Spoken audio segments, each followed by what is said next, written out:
Not the start to the tournament you wanted. How is the attitude and feeling around camp at the moment? Yeah, obviously we had a tough start yesterday. We were all disappointed with the performance that we had yesterday.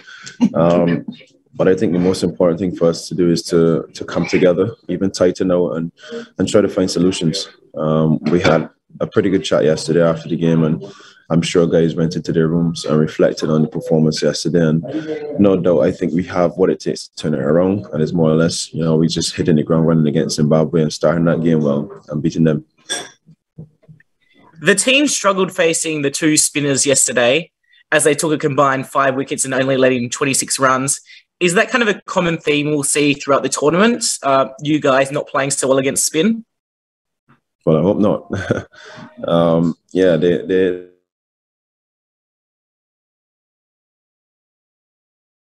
too worried about our play against spin for us to just playing the situations a little bit better, building a few more partnerships in that middle phase of the innings, and then setting it up nicely for our heavy hitters at the back. Zimbabwe tomorrow, they had a good game last night. What are you kind of expecting from them? I'm expecting the same thing that they had yesterday. They're a very good cricket team. We've played against them quite a bit in the recent past. And they've been more competitive, and they seem to be on a nice winning streak as well too. So we expect a highly competitive game. It'll probably be one of the toughest games that we're going to have here in this competition. I know that we know the magnitude of the game, so it's just more or less us going and performing and trying to get into the game and keeping the momentum as long as possible.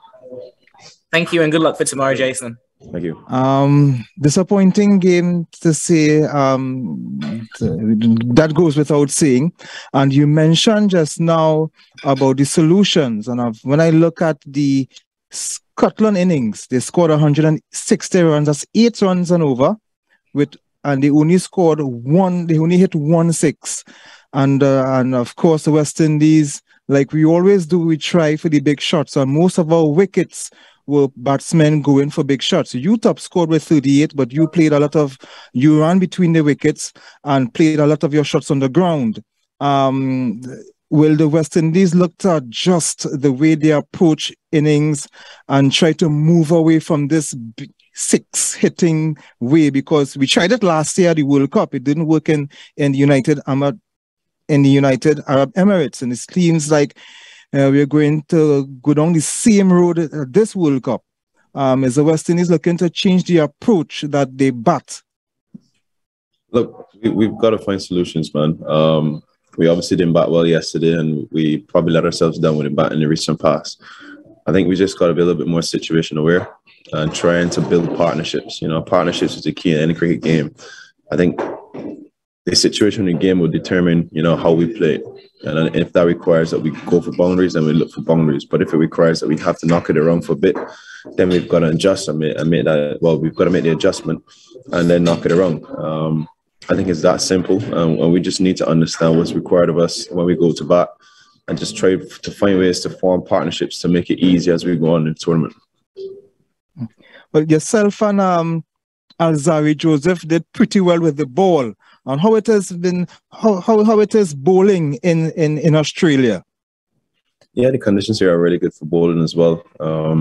You would tend to get a little bit more bounce on these surfaces and a little bit more movement. Yeah, we had a tough power play yesterday, but it was great to see the way the guys brought it back.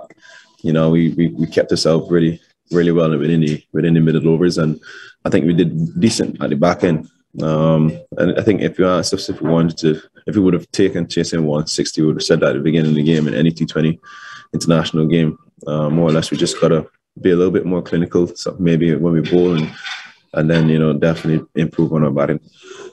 And despite the disappointing loss, what are some of the positives that you would take as we prepare to play Zimbabwe?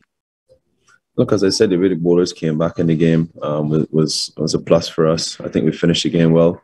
And then we obviously had a pretty decent power play as well when we batted. We just faltered in the middle. And obviously we didn't have enough wickets in hand to really give ourselves a good shot at chasing the total in the back end. So, yeah, those are a few positive notes to mention. I think we were pretty good in the field as well. Jason, this is Himanshu Parik here. I want to understand, what was the analysis of in the dressing room after the very much unexpected defeat against Scotland, where did you think the team lacked? I think it's clear. We didn't bat well. Yeah, we were 4 down by the 10th over. And that's not ideally where we need to be. Any given T20 match, we've got to really set it up better for the back half to really, prosper. We just kept losing wickets at bad phases of the game, and I think that's where the game got away from us. I don't think there's much more like we said. They said when you keep a team to 160 in modern day T20 cricket, you expect to walk it home, but we didn't. So it's just a matter for us to really look at how we build partnerships in the middle and to really set the game up for the back half. And how do you plan to tackle the dipping net run rate, which is obviously gone below 2? And do you think the team is going to miss big hitters like Russell, Pollard, or Gill kind of players in that process? Well, I'll answer your second question first, and I don't think we're missing anyone. I think we've got it. We've got every tool that we need in this dressing room. And to answer the first question, it's just a matter for us to really just dig deep. It's no other way to really put it. We just got to dig deep, as I said, and bring it together. Okay, thank you so much, Jason. All the best for your next game. Morning, Jason. You said earlier about how you got together and had a chat last night after the game. Can you just tell us a little about it? Like, was it honest? Did people get angry? Like, what was the chat like? No, it was a very frank and honest discussion. Look, I've been a part of many dressing rooms where we've had similar discussions. What comes out of it, I guess we'll wait to see against Zimbabwe in the next game. But there was a lot of honest discussion within the dressing room, and guys really shared how they felt personally, and got their emotions across. I think it's important, to have constructive conversations within the dressing room. And it only builds the character of the team. So I think once we continue to be honest with one another and then go and execute, then I think we'll be in a much better stead. And like you said, Jason, you've been part of these kind of discussions, especially with regards to the batting in the past, even as Test captain.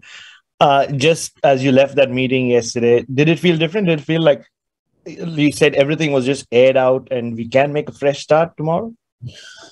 Look, I think tomorrow will determine if the chats and the discussions were fruitful. We just need to deliver. It's no uncertain terms about it. As I said, I think we've got what it takes to win this competition within our dressing room. But it's no point in just having the talent. We've just got to produce it. And execution is the name of the game. So more or less, we just need to find a way to put it together, and not only put it together in the batting front, but a complete game. I think we still got to look at the other facets of the game. In the field, we always say fielding wins games, and then definitely we just got to be consistent with the ball as well too. So we've got a big challenge ahead of us in terms of bringing together a complete game and making sure that we win these next 2 games. And just finally from me, you spoke about bowling in these conditions. We saw even in the second game, test match lengths sort of being used by some of the taller seamers. Do you see that going forward, where that replaces maybe the focus on Yorkers or wide Yorkers and all that? I think definitely up front, you just got to keep it very simple and just hit the top of the stumps. With whatever movement you have. The square boundaries here are a lot shorter, and more batters tend to target them. So I think if you're on that fuller length, allowing the ball to move up front, then you're definitely winning the game. And then as the game goes on and the field spreads and you get deeper down into the innings, then you make your adjustments for your variations. But I think more or less up front, it's normal bog standard test match length.